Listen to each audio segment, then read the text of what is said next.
Of the Just Eat gang, actually, from the Bristol office, who have got him a little thank you, a little congratulations for becoming a dad in recent weeks. I think they won't open it and they won't see a photo of it. Oh, right, okay. Thank you. Well, thank you very much. Just Eat. Yeah.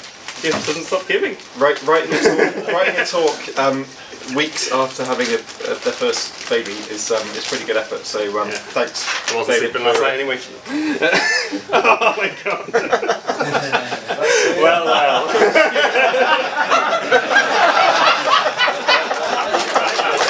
Oh well. I think my reputation precedes me there. The embodies. Thank you very much, everyone. That's really thoughtful. That's a lovely gift. Yes, so good. And hopefully you'll fit into that this one as well. Wonderful. Right, yes, my name's David, and I used to work here. But no, where I work right now is a company called Candide, and just I want to put a few lines out there before I jump into instant apps that we're looking for all the JavaScripters, particularly those with a penchant for the front end work. Essentially, we're trying to digitize the gardening industry. If that sounds interesting to you, then talk to myself or David. Put your hand up, Dave. In the pub, things like Plant ID, AutoML, community, social network building, you name it. So, one of the things that I've started to learn about at Candide, which I hadn't really appreciated before, and it goes all the way back to 2016. We had a 2016 meetup in SWmobile, and instant apps have been announced, and I chatted to Scott about it afterwards, Scott the organiser, and I was pretty damning about it, to be honest. It was just like, well, what's the point? It's like a partial bit of an app that takes ages to download, that's slower than a website. I wasn't convinced. I'm still not really convinced, so I'll get into that. But since I've joined Candide, we've been running, we've been looking to try and build our app in a completely different way. If you look at other apps out there in the wild, they kind of all follow the same process of like go to the App Store, download it, and it's been reported, quite widely that there's only about 5 or 6 apps that people tend to circulate through on their phone. They may have about 20 or 30 apps in there, but only 5 or 6 that they tend to use regularly. In China, there's just one app. There's only one app. It's called WeChat, and they have all of their app stores actually embedded in WeChat, in essentially like think of like hot reloading or co-push for React Native. It's a similar sort of system where you can just load in some JavaScript into the WeChat app and you can order KFC. And it's all around the app distribution model and how it's changing. And instance apps, in my opinion, instant apps. What am I talking about again? Yeah, is an interpretation of this distribution model change. It's a way of reducing the friction for first install. There are a few other things out there which are doing similar things, such as co-push from Microsoft, and of course PWAs. So yeah, what's the problem with downloading apps? The app stores are dead. So that's that refrain around the WeChat thing. So people aren't installing apps anymore. They've got these 5 or 6 apps. That's it. If you're not in the top charts for those, then you're going to struggle to get higher up. This is another bit of a snippet I hear quite regularly. I don't have any room. I don't have room for any more apps. Probably not in this room with our 64 gigabyte pixels and iPhones, but in the wider population, they've probably got a hand-me-down iPhone or a knackered Motorola E, and they've got a storage warning in the top left. And people don't know that they can install apps that are of any size. They don't know. They've got one app in there that seems to take up all the room. It's probably Chrome, and everything else becomes too difficult to install. So people get put off by going to install an app. So if you've got a call to action to install the app, they think they can't achieve it. And ASO, like SEO, is somewhat ambiguous. I put in somewhat because there's a lot of I think the SEO community get a little annoyed when I say it's black magic. But yeah, trying to get up in the rankings is difficult. There's a lot of effort, it's imagery, it's a lot of copy changes, a lot of experimentation. It's a slow feedback loop, whereas sharing a URL to your friends and visiting a website is a fast feedback loop. So if you can kind of close the loop between getting an app onto a person's device with kind of the freedom of sharing a URL, then you're probably going to get more app downloads, and that's where instant apps come in.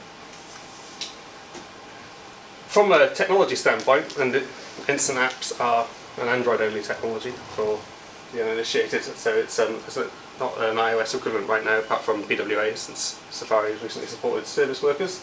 There are a few side effects to the technology. The most notable is the very well documented and talked about modularization topic. If you're able to segment your app into slices, such that behind a URL there'll be a segment of your app, then for your app architecture is probably in a good place. What's the next one? Dynamic feature modules. The technology behind Instant Apps is very similar to the technology behind this upcoming public release behind dynamic feature modules. The fact that if your users only use part of your app, so take the Candide case again, we've got a whole load of plant identification stack in our app. If we're able to download that on demand, that's a dynamic feature, which means the initial app install can be much smaller. And if you have that correlation between app install size and conversion, it's quite stark. It's about, I think they say it's a 6% drop for every 1 megabyte. There's the chart, I quoted that from Google I/O. So if you can cut a few megabytes off, then your app store conversion rate will go up. So dynamic feature modules and instant apps are entwined in the technology. They've got very similar implementation. Navigation assumptions are removed. I did this one in when I've been building it in my toy app, and it realised that you've probably been equating up and back to be the same. Deep linking to a different part of your content means that it cleans up all those kind of misassumptions that you've made in your code around how you navigate. It's easier to share experiences in your app. You share a URL. I'll show you how that works. And finally, development speed. One of the things that comes out of modularization, as we know, is faster builds, but putting wrappers around those little modules is a common thing to do. I think Airbnb did it with flavors, Just Eat did it with sample applications. You could write an instant app around a feature, and as I'll demonstrate, it's quite quick to deploy, since it's only a portion of your code base that you're deploying to a device. So when you're developing an instant app, that tends to make sense. It's not that easy to get one up and running though. There's a limit as to the size of an instant app, not for development admittedly, caveat, it can be any size. But if you want to release one into the wild for users to download, then you need to be releasing instant apps of sizes 4 megabytes and less. This might be moving to 10 megabytes, there's a beta out there at the moment, which is of course I think aimed at gaming Unity developers, since it's far heftier downloading all those native libraries. But for list detail stuff such as Just Eat, there's no reason why you wouldn't be below the 4 megabyte limit. So why is it 4 megabytes? I mean, like if I was downloading a web page that was 4 megabytes, I would know about it, especially if I throttled my connection. So I think the smaller the better. I think 4 megabytes is an upper end limit. It's not an objective. So the chart I've got here describes a section of my toy application and where I started in original. I was almost there. I was at 4.2. I was like, boom, keep going. And how I managed to get it down to 1.7. So one of the first things I did was try to debundle a lot of the information that was bundled into my app. So my app has a load of parameters in the database, so in a big .SQL file, and I just SQL them in upon first launch. If you can move that stuff to the API and then download it just in time, then you'll see some gains. I saw a minor drop, but you might see more. Tiny PNG. If you're still using PNGs, you're going to see a massive drop here. I'm mainly using vector drawables in my Android clients. So tiny PNG will basically, this is my app icon change. I put my app icon through tiny PNG and save myself 0.1 of a meg. Jackpot. If you came to my talk on Android without Play services, you'll remember I deployed to Amazon too, so can't use Firebase that reliably on Amazon's platform. So by compiling out analytics and all the weight that goes with that, Firebase isn't very heavy. It's 0.3 there, but if you add in Salesforce, Adjust, all of the other SDKs that are in there, if you're able to get rid of them, you're going to see far larger gains there. resconfig.en is a build Gradle thing on Android. It essentially means that if you're bundling from multiple languages, then you can get rid of the ones that you don't use. And obviously you wouldn't have written French into your app if it's only deployed in English. But this is mainly for the support libraries and all the dependencies that you pull in that might be internationalized.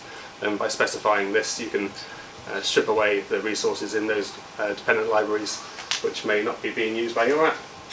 So that actually went back up. What happened there? Someone needs to explain to me.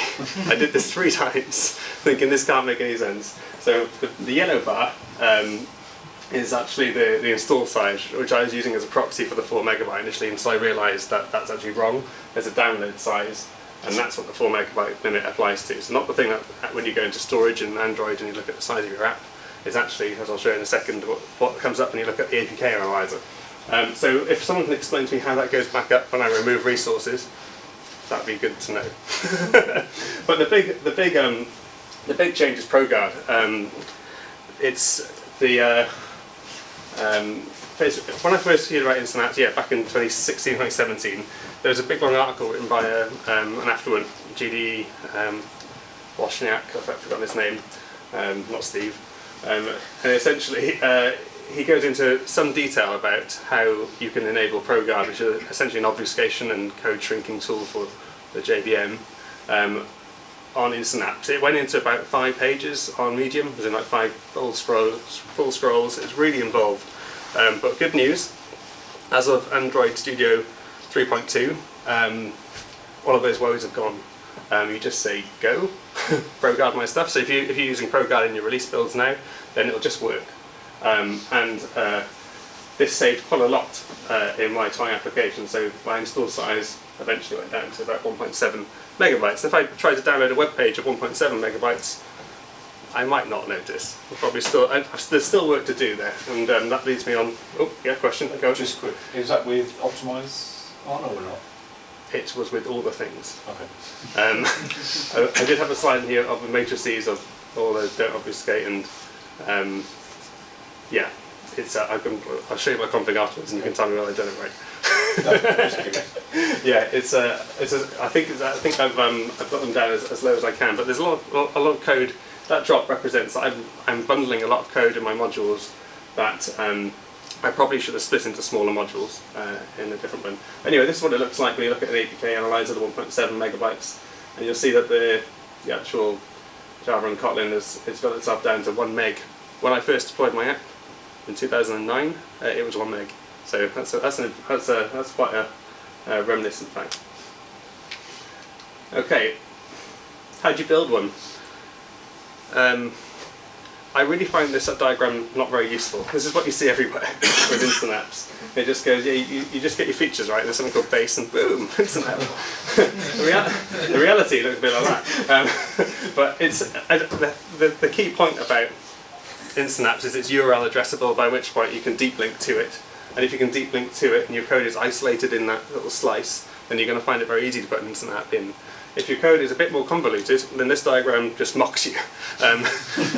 But the idea being is that there's something called a base, and the base is there should be arrowheads on the end of this. There's dependencies on something called a base. These are the things that your app needs every single time. So maybe a network client, maybe a connection to the database, those sorts of core functionality. And the idea with the Instant App architecture, something I'm not going to go into in this talk, is that if you were to navigate between Instant Apps, so if I download an Instant App for viewing a takeaway menu, then I decided to check out, then you wouldn't re-download this thing called base, you just download feature 2. So feature 1 was the menu, feature 2 was checkout, you'd have an even smaller download size and it'd be even more seamless. So that's kind of the TLDR of that. Getting to that point is significantly more complicated. I've been modularizing my app now for about 5 years, and it's still not right. So the yellow essentially is the Instant App, the green is the bits which are not part of the Instant App, and obviously all of the boxes together is the whole installed client.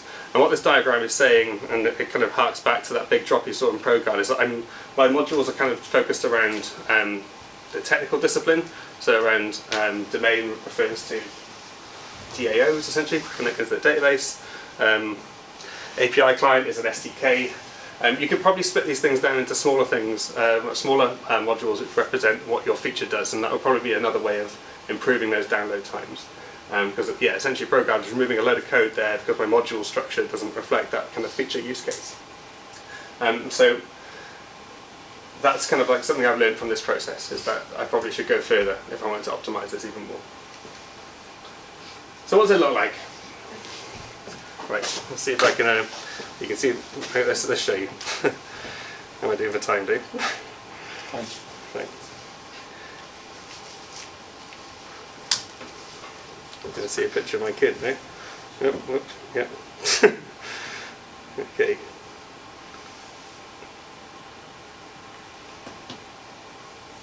So what I've done here is I've actually just pre-installed by running Instant App onto my Nexus 5X. This is the one bit of Android Studio's UI that remains functional. I can't install my app via the Play control anymore. And it will quickly flash up. Oh, you can't see my screen.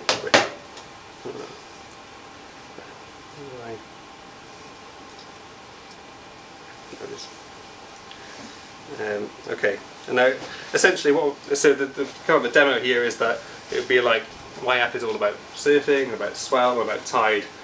So I could say to Dave, fancy going surfing today, forecast looks good, and share my URL. Everyone does that, right? People have shared URLs for a long time. But now, with an Instant App enabled client, and you wouldn't get this disambiguation if you were in an SMS client, because I've got a well-known asset links thing on my backing website. I would open it, and admittedly, I'm not showing the bit here where it actually downloads from Play, because I haven't actually finished that bit yet.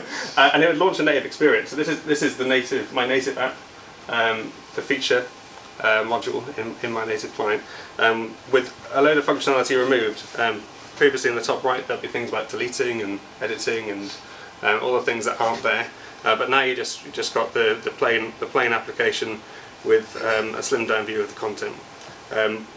That is the Instant App experience. It's reasonably instant. There was a little pause there. There'll be a splash screen normally, and then you can essentially upsell it so that you do an action in the app. You've got this. Oh great! I've deployed the one that doesn't work. Yeah, I'll cut back to this. Essentially, which is like an app install prompt, which is the third screenshot there, saying, "Hey, how about you download our app properly?" And then that will deliver them the full experience. When they deliver the full experience to the client, best practice there is you take them straight back to that piece of content that they were looking at via the same deep link, or via putting your data, user-entered data, into some sort of store cookie manager they recommend, so that it's seamless essentially. And yeah, that's what you would see. Oh, it's come back. It's just my really slow Nexus 5X. So yeah, guess what? It kind of works-ish. Does it work? No.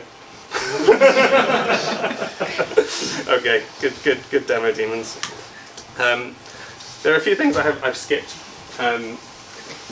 Noticeably, as Scott was alluding to there about clear text traffic and that not being permitted as of Android 9 by default. So if you've got any HTTP API calls you make, they'll just fail in an Instant App. There's no way to get around that. It's running in a container. I don't know much about this side. It's called Linux SE. It's a little sandbox Linux version, which has some limitations. So you can't send it push notifications. You can't access device unique identifiers apart from the AFSA style advertising IDs. You can't do background services. You do have access to Instant App foreground service there if you did have some sort of long running action that you wanted to do, and those various other permissions. But if your permission that you need isn't in that list, then do not pass go. It won't work. Things to take away from this. The meta message is that the app distribution is changing. I think it needs to change. When I first had a computer, you had 4 or 5 disks for a program, and we're kind of back in that phase. I've got to go to the App Store and I've got to download something, .exe, install it. App installation is old. That technology, web is ahead with that. We just go to a website and get instant content. IAs are just an evolution of that experience. We're not sure if they'll be around forever. PWAs may well win out. If you're already modularizing, then adding an IA is not that difficult. I was really put off by the ProGuard thing when I first thought about doing this, and then just by luck, when I had some time, I realised it worked. So if anyone had also read that article I was referring to about how complicated it was, then that's completely irrelevant to this point. It's quite easy to actually just get them running. There are benefits, beyond actually the feature. I think the feature is obviously, if you're doing it commercially, you'd be doing it for that kind of improving App Store conversion or sharing your content. But as a team, you may see benefits for your development speed, as I alluded to. It won't work for every feature. You've got to think about the use case. I mean, like my use case is pretty contrived already. I think the takeaway use case is a really good one. As in, like, you've got a menu card, you've got Android Pay. All that stuff works in an instant app. Whereas a website and a loading, do I refresh? Do I get charged twice? There's always that nagging doubt on a website when you're making e-commerce transactions, which I think mitigated a little bit by apps. Yes, and you don't need a website to build an instant app. Didn't know this either until I started building one. I thought I needed a website, so I did. Waste of time. So you can just add an instant app right now and put a URL behind it and make it URL addressable. It could be one of your own, just an internal link from the domain you own. And you'll see a Try Now button appear on the Google Play Store, and that's what, if people tap that, they'll launch it into your instant app. So you won't get the same sort of organic experience. So if I shared to Dave, check out this app, that won't be possible, I don't think, unless someone starts sharing that URL which you haven't exposed. But you can build an instant app for a game or whatever, Try Now, and you'll be able to launch it. And yeah, that bump around the 4 megabyte limit is coming, but the aim of the game is to get as small as possible to actually make the experience worthwhile. But it's up against tough competition from things like PWAs. I think that's just about what I wanted to go over. There's a getting started guide there. I didn't go into any code because it's quite, what's the word? Methodical. You do this, you do this, you do this, you add that bit of code, and then. But the hard bit is obviously getting your modularization right, which is a completely separate talk. And that's it. Yeah. Cheers.